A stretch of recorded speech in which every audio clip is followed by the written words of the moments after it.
Shema Israel, Adonai Eloheinu, Adonai Echad, which translates to, Hear, O Israel, the Lord our God, the Lord is one.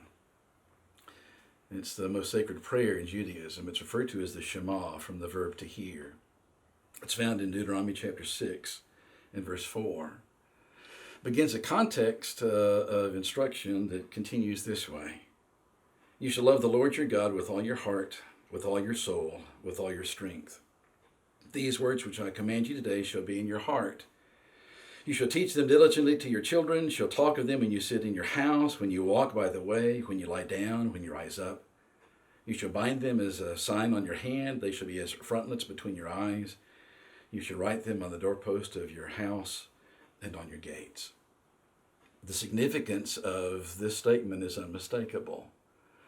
And yet, how do you actually remember the Shema? What were they instructed to do? And the items for that actually are embedded within this. Teach them diligently to your children. Talk of them when you sit in your house, when you walk by the way. You're thinking about these words of the Lord when you lie down at night, when you rise up in the morning. You bind them as a sign on your hand.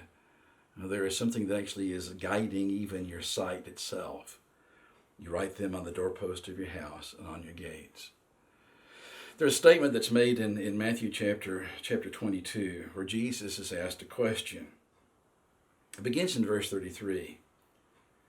Now, the multitudes were astonished at his teaching, and when the Pharisees heard that he'd silenced the Sadducees, they gathered together. One of them, a lawyer, asked Jesus a question, testing him and saying, Teacher, which is the great commandment in the law? Jesus said to him, You shall love the Lord your God with all your heart, with all your soul, with all your mind. This is the first and great commandment. And the second is like it, you shall love your neighbor as yourself. On these two commandments hang all the law and the prophets.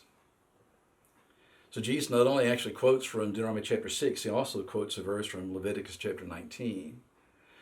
But you wonder, okay, why the question? Why is it being asked? It's almost as if the religious leaders, in testing Jesus, are testing whether he actually knows what they know about the law. There's another occurrence where this particular statement is found again, not in Matthew this time, but in Luke. In Luke chapter 10, a certain lawyer, verse 25, stood up and tested Jesus again, saying, Teacher, what shall I do that I may inherit eternal life? In this setting, in this situation, Jesus responds by asking his own questions. Jesus said to him, What is written in the law? What is your reading of it? So the lawyer responded by saying, You shall love the Lord your God with all your heart, with all your soul, with all your strength, with all your mind, and your neighbor as yourself. Jesus said, You've answered correctly. Do this and you will live. But the lawyer, wanting to justify himself, said to Jesus, Who is my neighbor? And that's the beginning of the parable of that Good Samaritan. But it's intriguing that here the same answer is given from the lawyer to Jesus that Jesus gave to those individuals that asked him that question back in Matthew. When they ask him, what's the great commandment, they know the answer. So does Jesus. And the fact that this lawyer of the law of Moses responds in that way means that he knows the answer as well.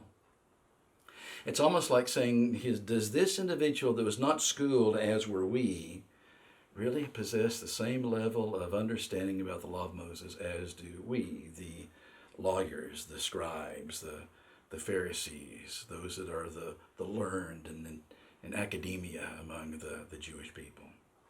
And the answer is yes. Jesus knows all of that.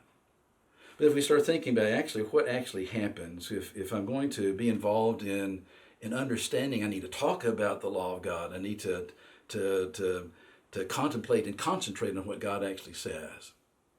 What's the end result?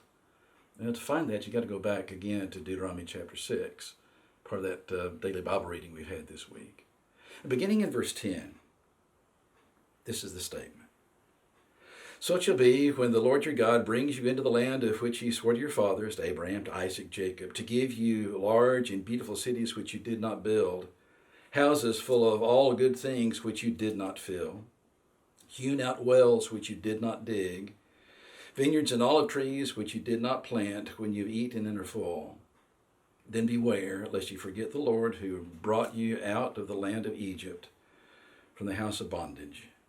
You shall fear the Lord your God and serve him. Now, that kind of statement is something that carries with it an understanding that if we're going to incorporate the truth of this message, Deuteronomy 6 verses 4 through 9, into our life, it's a recognition that we can't forget God. We can't forget our past. The statement that he makes is, don't forget it was God who brought you out of Egypt. Do not forget from where you came. Understand your beginnings. Be mindful of the way that God has worked in your life, so don't forget God. Don't forget the blessings that he has bestowed upon you, and keep them forever in your mind. We go through difficult days. Here within the Cherokee Hills church family, we lost a very dear sister this week. We go through difficult days, and yet through all of those days, that kind of love for God in every area of our life is something that's got to be foremost. She actually lived as the epitome of what Christianity should be. Through difficulties that she faced health-wise, she always had a smile on her face. The joy of Christianity is something that permeates every part of who we are. With that being said, we need to remember the Lord our God, the Lord is one. We need to love him with all our mind, all our heart, all our soul, all our strength.